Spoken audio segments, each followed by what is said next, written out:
Hello, my name is Benjamin Hart. I'm an American attorney and the Managing Director of Integrity Legal here in Bangkok, Thailand. As the title of this video suggests, it may be a little bit confusing, but it suggestions for Thai immigration. And I'm not going to do this video to make suggestions to Thai immigration. What I'm talking about in this video, I get a lot of correspondence from people weekly. We get a lot of correspondence coming through here. Our information desk deals with a ton of folks. I deal with a ton of clients and things, friends, acquaintances, folks, from all over the place. From time to time, I don't really read a ton of the comments in the videos particularly, but, I kind of have an idea what's going on. The folks that help me run the channel mostly are kind of keeping tabs of that. But, I got to thinking of something the other day, because about 3 times a week I get videos, or excuse me, I get emails from folks who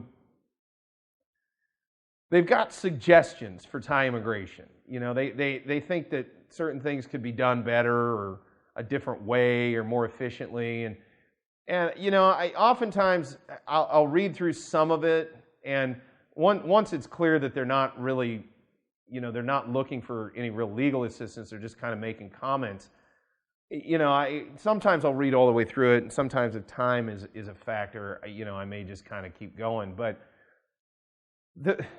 the thing that I don't really think people understand about immigration systems, especially folks, it seems to be a lot of the retirees, and I'm not pointing you guys out, that's not the point of the video, but a lot of the retirees, and this is just a phenomenon, if you've never dealt with an immigration system, you really don't know what it's like to deal with an immigration system.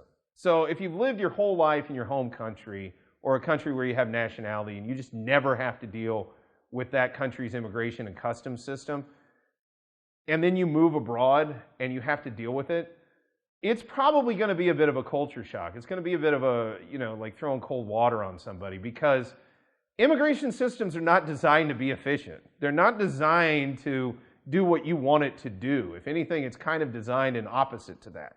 It's almost designed to be difficult to deal with for foreigners. It's designed to be cumbersome sometimes, because it's designed to be something of an obstacle course, because there's protectionism and nationalism issues, nationality issues that come into play, and immigration systems just are what they are. So while I'm happy to receive correspondence and I'm happy to read it, I'm just saying this sort of generally out there to folks who do write stuff up. And sometimes folks write really thoughtful, essentially suggestions for Thai immigration or commentary on what Thai immigration is doing. But the long and the short of it is, I'm not going to say they just don't care, but it's just, that isn't their priority. They have their way of running things. They're going to run it that way. And that's just how it is. So again, while I really appreciate the correspondence and things, I'm doing this video mostly to speak to you folks, because I don't generally write back correspondence, sort of breaking all of that out. Because honestly, I'm very pressed for time some days.